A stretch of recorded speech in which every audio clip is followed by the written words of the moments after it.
help me understand, how do we get from Chicago, stand-up comedian, poker player out here to Vegas, and now you are selling $1 million homes for people and consulting them as they work to find a home in Vegas? Yeah, wow. I probably have such a chip on my shoulder from the years of disappointing my parents. Like literally, like we have a great relationship now.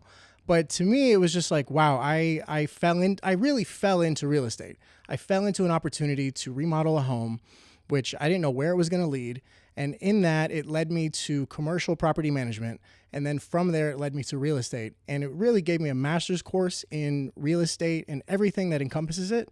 And before that, just the comedy life, all I was trying to do was just maybe have a career in show business, whether it was not necessarily a performer, but probably behind the scenes. I was running shows and festivals and even a comedy club at one point.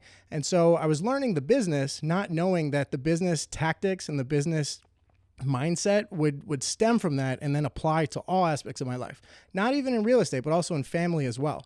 So really, I attribute any inkling of success that I experience now to those days of just not even knowing what to do and not even knowing where it would lead, but knowing that at this moment, this is what I wanted to do, despite maybe friends and family not agreeing with me doing it at the time. So. Yeah. And I've always thought there's got to be something wrong with you to want to get up on a stage and just start telling jokes. Like, you have to bomb, right, to get good at that. Right. Well, I mean, have you anything. bombed before? Have you been on stage and Oh, bombed? yeah. And, Oh, okay. yeah. So but that's like anything, right? Anything you start, you're not going to be good at it in the beginning, no matter what venture it is, business, art, whatever. What is it that made you want to get into that? Like, why get up and make people laugh and put yourself at risk in order to make that happen? Yeah, that's a good question. I don't know. I joke about my parents really wanted me to be a doctor. And had they really wanted me to be a comedian, I probably would have become a doctor. Interesting. Okay. So it was almost that push from them and what their desires were, the lack of relationship that was there at the time, that the independent spirit, the rebellion, Sure. Is that really what it was that kind of pushed you to, all right, I'm moving away and I'm going to go do stand-up comedy? I think so. Definitely some of that. And also probably just really being passionate about something that was different, that was completely out of the box. I went to a high school of 5,000 kids. Not one single one of them ever went into stand-up. And so to me, it was like, I want to do something that's so unique and so different and so challenging that how dare you even tell me I can't do that? Like, just you telling me I can't do this makes me want to do that. Yeah. Which is silly because, I was like 19, 20, 21 at the time. Like, that's silly. But, at the same time, it was a challenge. And I said, I'm going to treat this like a job, and I'm going to actually treat it as something that I'm going to get good at incrementally, day after day, week after week, and then see the progress from there and see where it leads. So you acknowledge the fact that a life in stand-up comedy is difficult to make it. And you had family telling you, please don't do this. 100%. Okay. So what was that like to just know I'm going against what they want me to do and I'm going to blaze my own path for me? Yeah. I think it was just, this is something I really want to do. I don't know where it's going to lead. I know that I'm going to get some nuggets of wisdom out of this, and I don't know where it's going to take me, but I know that this is the path that I want.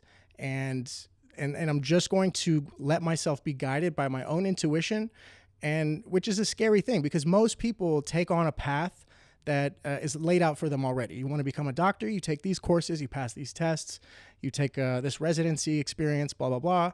And same for anything, engineering, accounting, whatever. With stand-up, it was like, you're in the jungle. You have no idea what to do. Yeah. And the only way to navigate this jungle is to just take on mentors and find people and really just see what it is that they went through. What can I learn from that? What can I learn from the negative aspects of these mentors? And how can I take the best of them and apply it to my own self so that I can be the best that I can be? And it's really, really scary because you're in the trenches, especially the first couple of years, the failure rate is like 95%. Yeah. I mean, like you said, you bomb, like you have to bomb. And you also have to be crazy enough to say, yeah, I got this. I'll be good. Yeah. I'll be fine. What does it feel like to bomb up on stage? Like I think back to my years in high school and forgetting the lines of the song I was supposed to sing or whatever. But what does it feel like to be up on a stage in front of a ton of people and just know like what I'm doing, like they hate it Like, I'm about to start getting heckled tomatoes to be like, what does that feel like I'm only inside? 20 seconds in. I got Right? 4 more minutes to go. I can't imagine. Like, could you express like how that makes you feel? I mean, it just feels very deathly. It feels like I am literally dying up here. I think there was a documentary called I'm Dying Up Here. And I think that's why in comedy, when you do well, they say, I killed. Like, it's extreme. You killed. But if you bombed, oh, I died. I died up there.